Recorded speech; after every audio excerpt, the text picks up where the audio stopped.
অবশ্য নাম গরু একটি গৃহপালিত অবশ্য নাম গরুর দুইটি কান দুইটি জগ দুইটি নাক আছে ধর তারিখা কি কই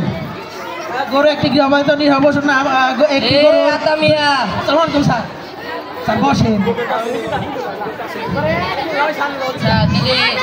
গতকাল জানি কি পড়া দিছিলাম স্যার রচনা আচ্ছা কি রচনা স্যার গরু রচনা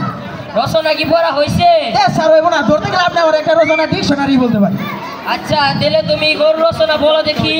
জি স্যার স্যার গরু একটি গৃহপালিত নিরীহ পশুর নাম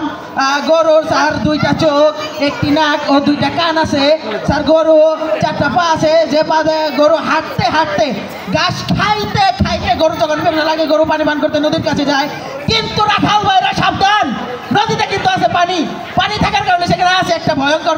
পানিটার নাম কুমির কুমিরের মাথায় লম্বা একটা কাঁটা আছে লাল একটা জিহ্বা আছে চাবা বইটি অসংখ্য দাঁত যাতে মাংস চাবাইয়া চাবাইয়া খায় পিছনে লম্বা একটা লেজ আছে লেজের শুরু থেকে শেষ পর্যন্ত খালি কাটা কাটা কাটা কাটা এই বেটা তোর আমি রচনা গরু রচনা থেকে তুই কুমিরের রচনায় গেলি কি এর লিগা কুমির থেকে আবার নদী থেকে খাস কাটা তোর এবার কি রচনা দিমু তুই এবার তাঁতের শাড়ি রচনা কর তাঁতের শাড়ি বাংলার একটি পুরানো ঐতিহ্যের নাম এখানে যারা আছে সবাই তাঁতের শাড়ির ভক্ত এখানে যারা আছে আমার মা বোনেরা মায়ের মায়েরা এমনকি নানির মায়েরা পর্যন্ত তাঁতের শাড়ি ব্যবহার করছে কিন্তু মা বোনেরা সাবধান তাঁতের শাড়ি কিন্তু ভুলেও নদীতে গোসল করা যায় না নদীতে কিন্তু আছে পানি থাকার কারণে স্যার আছে একটা ভয়ঙ্কর প্রাণীটার নাম কুমির কুমিরের মাথায় লম্বা একটা কাঁটা আছে চাপা বইটি অসংখ্য দাঁত যাদের মাংস চাবাইয়া চাবাইয়া খায় পিছনে লম্বা একটা লেজ আছে লেজের শুরু থেকে শেষ পর্যন্ত খালি কাটা কাটা কাটা কাটা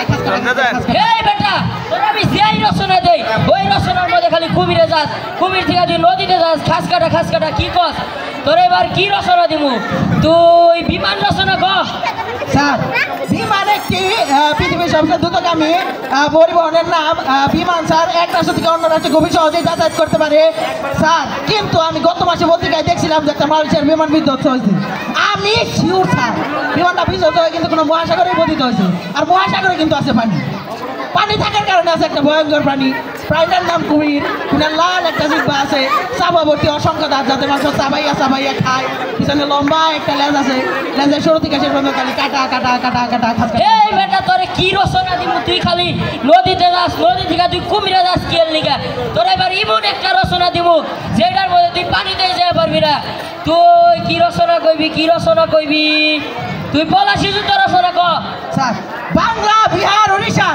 ক্লান্তি লগ্নে নবাব সিরাজউদ্দৌলা বাংলার সিংহাসন গ্রহণ করেন এবং তিনি মীর জাফরকে তার সেনাপতি হিসেবে নিযুক্ত করেন যা ছিল স্যার ইতিহাসে খালকাটি কুমির কিন্তু স্যার একটা ভয়ঙ্কর প্রাণীটার স্যার লাল একটা জিহ্বা আছে চাবাইয়া চাবাইয়া খায় বড় একটা লেজ আছে লেজের শুরু থেকে শেষ পর্যন্ত খালি কাটা কাটা কাটা কাটা কাটা হে বেটা তুই খারা তোরে কি শাস্তি দিমু ক তুই কান ধরে খারা কেমনে জানি কান ধরতে হয় স্যার মুরগি হন নাকি স্যার মুরগি হ স্যার একটা কথা কই ক স্যার কোনা বই দাঁড়ে ক স্যার কয়দিন ধরে ভালো মন্দ খেপেরটা তো বাইরে গেছে গা স্যার পায়ের তলতে হাত দিয়ে কান ধরা পারি না স্যার আমি যদি মুরগি না খাস কাটা কবির খারা তুই